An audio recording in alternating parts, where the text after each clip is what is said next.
Halo, selamat datang di Joksi bersama Joshua Reksi di sini. Kali ini Joksi akan melanjutkan cerita yang kemarin terputus tentang The Lucky Boy.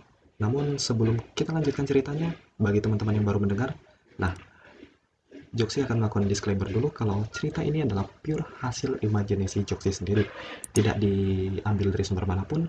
Jika ada kesamaan dalam hal nama, alur cerita, lokasi kejadian, Joksi mohon maaf. Ini tidak ada unsur kesengajaan sama sekali.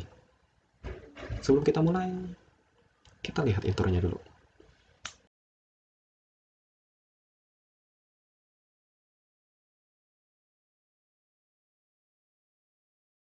Suara detak jam membangunkanku pagi itu.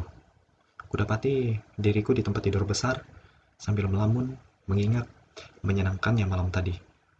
Namun, lamunanku buyar saat ku melihat jam sudah menunjukkan pukul 7.45 pagi. Aku langsung bergegas berangkat ke sekolah. Dalam hati, ku berkata, kenapa mereka tidak membangunkanku? Sesampai di sekolah, aku langsung menuju kelas.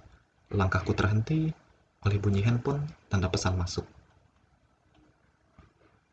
Setelah kulihat, ternyata itu pesan dari Bu Jenny dan Bunda Tasya yang berkata, "Jangan ceritakan ini pada siapa-siapa."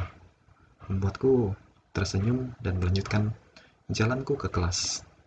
Setelah di kelas, aku berpikir, apa yang sebenarnya terjadi? Waktu berlalu, tanpa kusadari bel jam istirahat berbunyi, menyadarkanku dari lamunanku tentang apa yang terjadi tadi malam. Saat keluar kelas, Tony menghampiriku dan mengajakku ke kantin. Saat berada di kerumunan para murid pria, mereka selalu bercerita tentang Ibu Jenny dan Ibu Natasha. Dalam hati, aku berkata, aku sudah menikmati tubuh indah mereka berdua. Dan si Tony juga tampak excited dengan pembahasan tersebut. Setelah kembali ke kelas, aku ke toilet dan melamun di depan wastafel. Aku memikirkan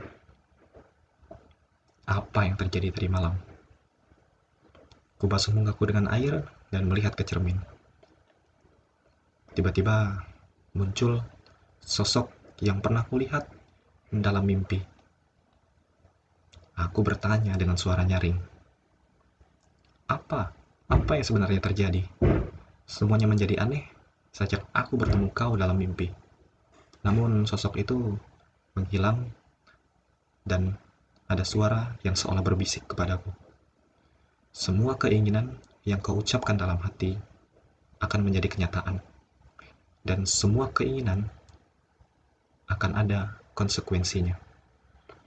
Aku mengingat kembali dan kudapati bahwa aku pernah mengucapkan dalam hati, seandainya aku bisa bercinta dengan mereka berdua. Namun, yang menjadi ganjalan di dalam hatiku tentang perkataan tadi bahwa semua keinginan ada konsekuensinya. Aku sudah melakukan keinginan pertamaku, namun membuatku sedikit terganggu. Berjalan sambil melamun, tanganku seolah ditarik ke dalam gudang dan ternyata itu Bu Jenny.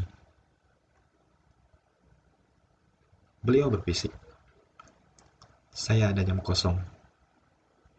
Seolah tahu maksudnya, tanpa pikir panjang, aku langsung mencium bibirnya dan kuhabiskan waktu 1 jam pelajaran bersamanya untuk bercinta. Bel pergantian jam berbunyi. Aku masuk ke kelas lagi dan membuat Tony dan teman sekelas yang lain bertanya, kemana aku tadi? Aku diam saja dan tak bicara apapun.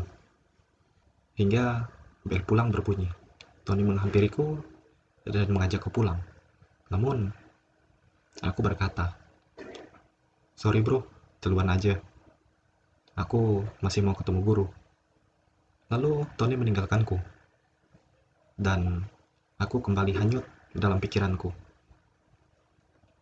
Aku tidak mengucapkan apapun di dalam hatiku. Namun, kenapa itu terjadi lagi? Saat hanyut dalam pikiranku, aku tersadar oleh kehadiran Bu Natasya dan Bu Jenny yang kembali mengajakku untuk ke rumah mereka. Namun, aku menolak. Tiba-tiba, suara handphone membuyarkan percakapan kami. Kulihat ayah menelpon. Ayah sudah di depan sekolahmu. Apa kamu masih di sekolah atau sudah pulang? Kata ayah kepadaku. Lalu, kupakai kesempatan itu untuk kabur dari dua guru itu yang sudah kupandang seperti zombie yang terus mengejarku. Tanpa pikir panjang, aku berkata, "Baik ya, Alex keluar sekarang." Langsung kutinggalkan dua guru itu dan menuju mobil ayah. Sampai di rumah, aku langsung masuk kamar dan browsing tentang bahayanya berhubungan terlalu sering dan berhubungan lebih dari satu orang, lebih dengan satu orang. Hal ini membuatku semakin takut dan berpikir, apakah ini konsekuensi yang dimaksud? Ketukan pintu membuyarkan pikiranku. Ibu berkata, "Ayah dan ibu mau mengantar Lily ke rumah Stevie sepupumu yang baru saja datang. Kamu mau ikut?" Jawabku. "Alex enggak. Alex mau tidur aja, capek." Suara mobil menunjukkan kalau ayah, ibu, dan Lily berangkat. Lalu aku baring dan hendak tidur. Namun bel rumah berbunyi. Kubuka pintu dan kulihat. Ternyata Bu Jenny dan Bu Natasya yang membuatku tertegun dan bingung harus kenapa. Kenapa Alex? Kami nggak boleh masuk. Lalu aku bingung. Kenapa bisa pas sekali momen mereka datang saat ayah, ibu, dan Lily berangkat. "Silakan masuk, Bu." Sambil canggung, aku mempersilahkan mereka masuk.